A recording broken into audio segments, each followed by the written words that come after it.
Good morning, all of you. Today I will deliver the lecture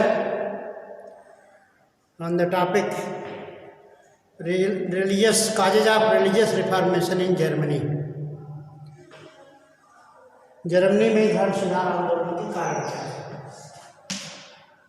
Germany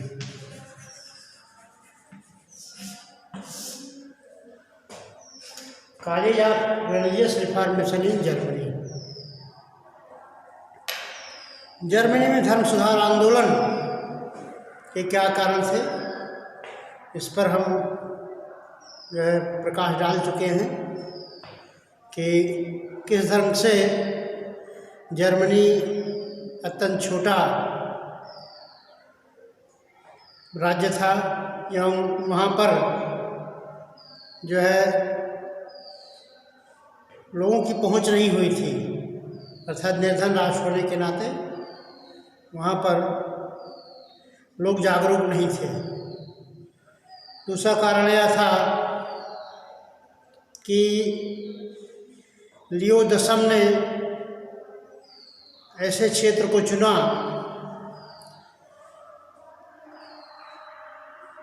जिसके लिए जहाँ पर कि क्षमा पत्रों की बिक्री हो सकती है। लियो दशम था, उन्होंने जर्मनी के ऐसे क्षेत्र को चुना, जर्मनी जैसे क्षेत्र को चुना कि जिससे वहाँ पर राजनीतिक एकता नहीं थी, वहाँ के लोग विद्रोह करने का साहस नहीं था क्योंकि लोग छिन्न भिन्न थे, उसमें कुशल नेतृत्व का अभाव था। इसलिए क्षमा पत्रों का अंधाधुंध विक्रय शुरू हुआ। तीसरा कारण था कि आर्थिक दशा, चूँकि जर्मनी की अर्थव्यवस्था तो है पूरी तरह से कृषि पर निर्भर करती थी और जो चर्च था, चर्च के अंतर्गत बहुत सी कृषि योग्य भूमि होती थी और उन कृषि योग्य भूमि से अत्यधिक लाभ होता था जो कि चर्च के पर खर्च किया जाता था। तो इसका कारण यह था कि चर्च धीरे धीरे जो है काफ़ी संपन्न हो गया था और पहले तो चर्च के लोग धार्मिक थे, धर्म कार्यों के अनुसार धार्मिक कार्य किया करते थे, किस ढंग से धार्मिक आचरण करना चाहिए, चर्च की क्या सत्ता है, पोप के क्या अधिकार हैं, सभी पदाधिकारी अपने पद के अनुसार कार्य किया करते थे। लेकिन चर्च की अतुलनीय संपत्ति ने धीरे धीरे रोमन कैथोलिक चर्च के पदाधिकारियों को अत्याचारी, विलासी एवं भ्रष्टाचारी बना दिया। इस तरह से इटली में पुनर्जागरण की शुरुआत का कारण ये भी था, जर्मनी में पुनर्जागरण की शुरुआत का कारण यह भी था। तीसरा कारण यह था कि मार्टिन लूथर जैसे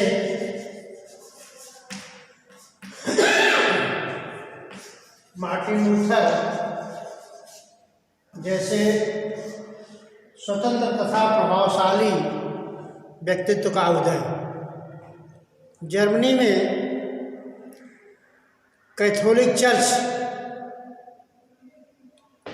के विरोध इसलिए हुआ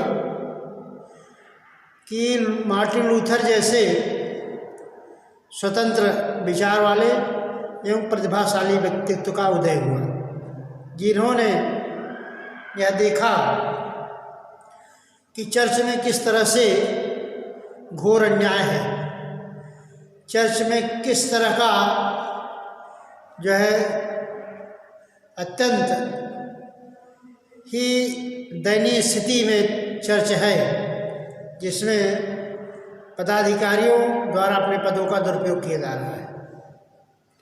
तो इस प्रकार से जर्मनी में धर्म सुधार आंदोलन के ये कारण थे, जिसके नाते जो है मार्टिन लूथर को आगे आकर के चर्च का विरोध करना पड़ा।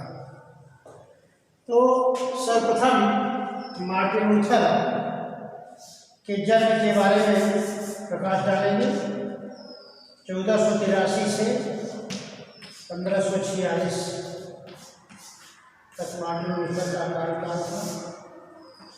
मार्टिन लूथर ऐसे व्यक्ति थे जिन्होंने चर्च में व्याप्त पूरी तरह से भ्रष्टाचार का खंडन किया और लोगों को बताया कि चर्च में किस ढंग का वातावरण व्याप्त है, चर्च किस प्रकार से अपने उद्देश्यों में भटक गया है।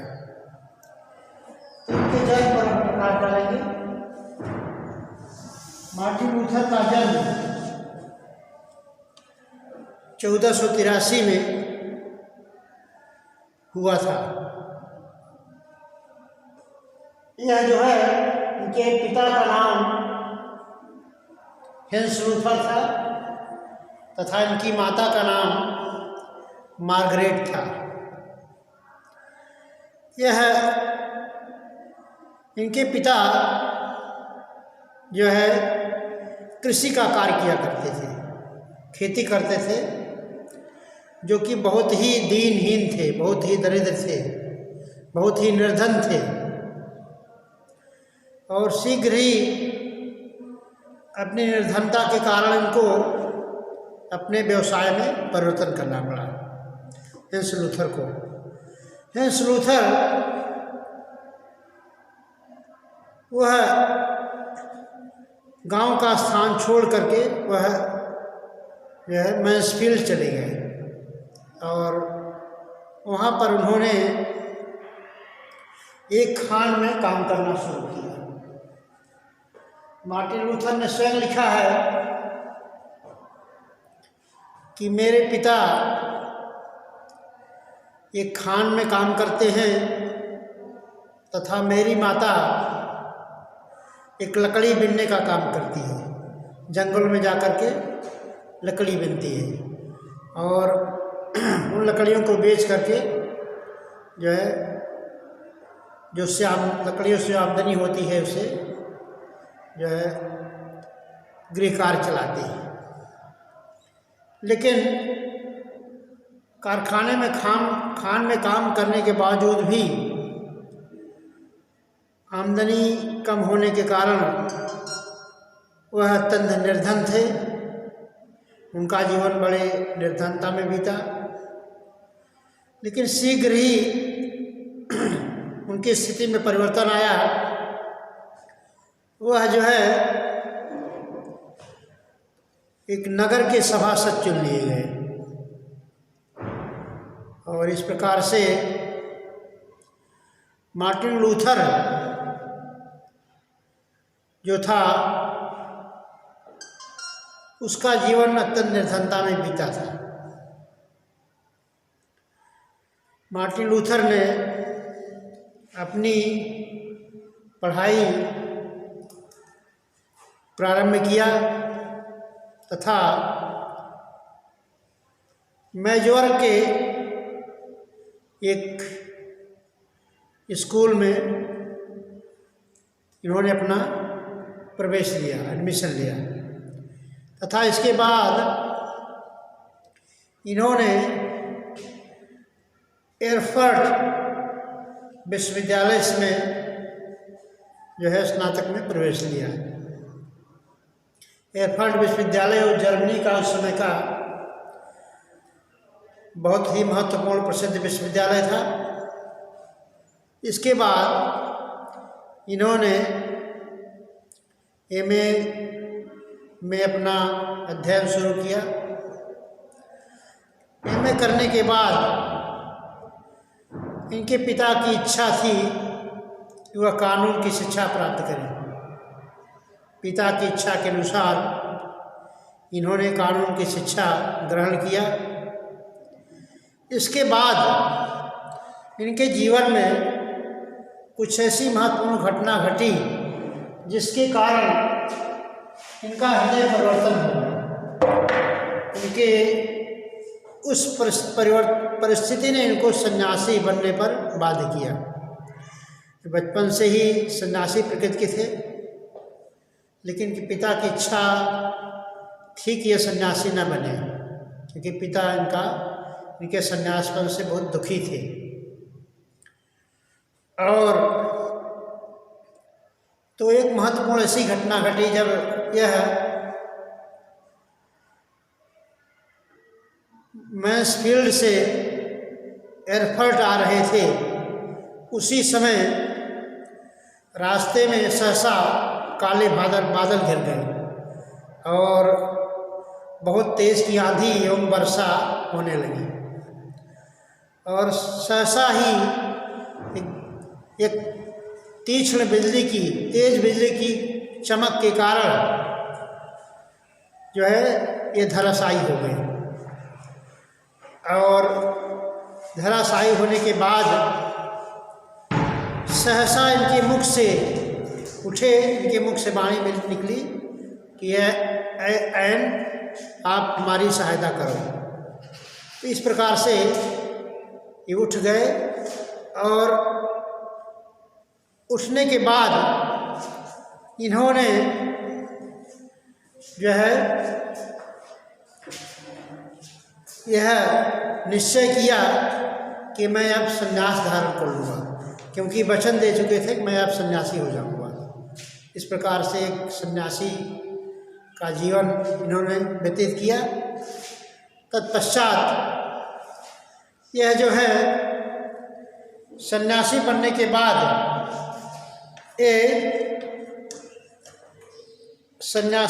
के बाद इन्होंने क्या किया कि जब MA का अध्ययन पूरा होने के बाद इनको जो है विटनबर्ग के विश्वविद्यालय में इनको जो है अध्यापन कार्य का आमंत्रण मिला। वहाँ पर इन्होंने अध्यापन का कार्य शुरू कर दिया। और इनके सन्यासी बनने का समाचार जब इनके पिता को मिला तो अत्यंत दुखी हुए। उनके बहुत प्रयासों के बाद भी उन्होंने सन्यासी बनना न छोड़ा। तो इस तरह से अध्यापन कार्य में संलग्न रहे और लोगों को दीक्षा दिया करते थे। सहसा ही इनकी इच्छा हुई, पहले कैथोलिक चर्च के पूरी तरह से समर्थक थे और कैथोलिक चर्च के आदर्शों को मानते थे। सहसा ही इनकी इच्छा हुई कि हमें जो है रोम का भ्रमण करना है। और यह वहाँ से चले। इसके बाद बहुत कठिनाई के साथ उनको रास्ते में बड़ी ही कठिनाई हुई। कठिनता के साथ अपने कुछ मित्रों के साथ यह रोम पहुँचे।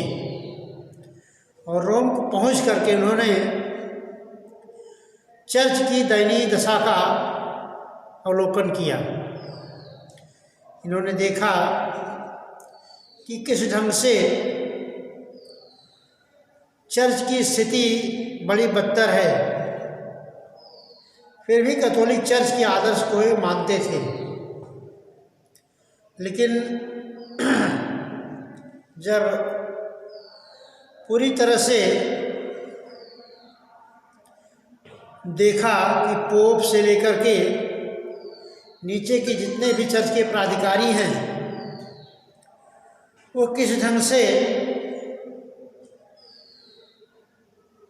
अन्याय तथा भ्रष्टाचार में लिप्त हैं, इनके मन में उनके प्रति घृणा उत्पन्न हुई। उन्हें इनके विरुद्ध जो है आवाज़ उठाया कि यह जो पोपशाही की परंपरा है यह ठीक नहीं है। चर्च के प्राधिकारी विलासी हैं और इनके द्वारा जो घोर धार्मिक अत्याचार किया जा रहा है, जिससे मानव मात्र को बड़ा कष्ट है, इसका पूरी तरह से इनको बहुत दुख हुआ। इन्होंने अपनी एक पवित्र पुस्तक लिखी और उस पुस्तक के माध्यम से चर्च में व्याप्त भ्रष्टाचार, अंधविश्वास और जिसमें कि चर्च का लोगों को जो है विरोध करने का साहस नहीं था, उसका पूरी तरह से खंडन किया। क्योंकि पोप जो है जूलियस द्वितीय, पोप जूलियस द्वितीय, जो कि एक भ्रष्टतम पोप था,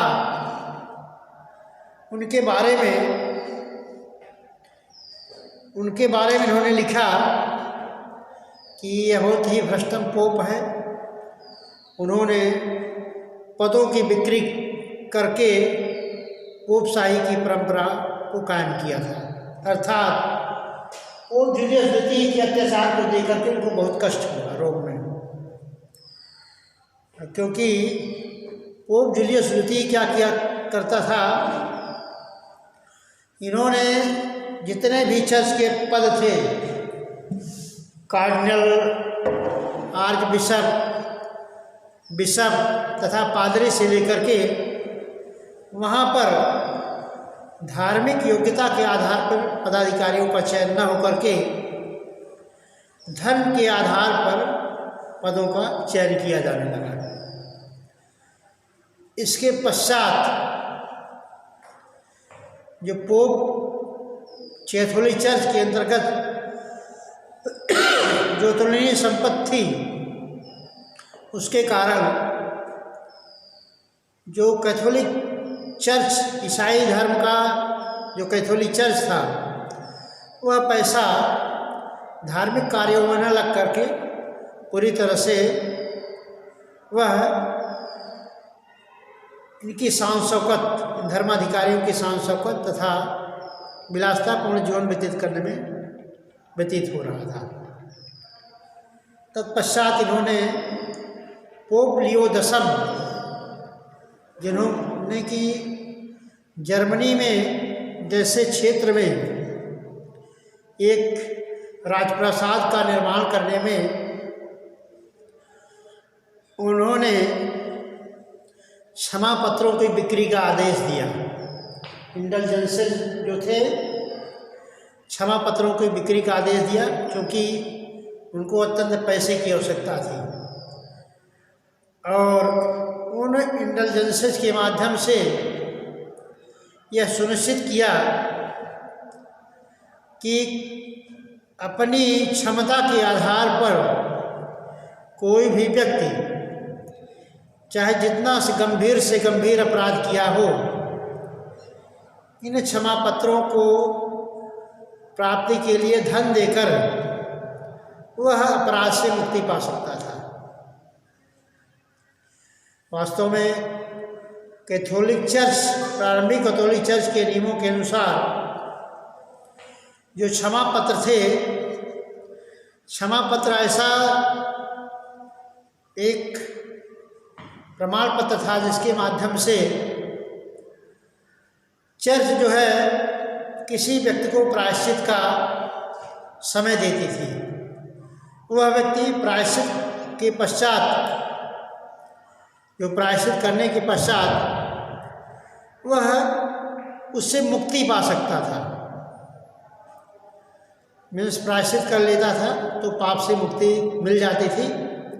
लेकिन चर्च देखती थी कि उसका वास्तव में जो प्रायश्चित का समय है अपराध को माफ करने लायक है या नहीं।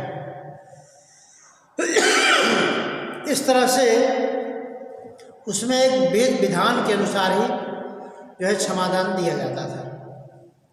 लेकिन लियो X ने जनसामान्य के लिए को आदेश दिया कि अपनी क्षमता के अनुसार जो अपराधी है या जो पाप कर रहा है वो पैसा दे करके जो है क्षमा पत्रों को खरीद करके उसके एवज में पैसा दे करके किसी भी अपराध से के दायित्व से मुक्ति पा सकता है। इस प्रकार से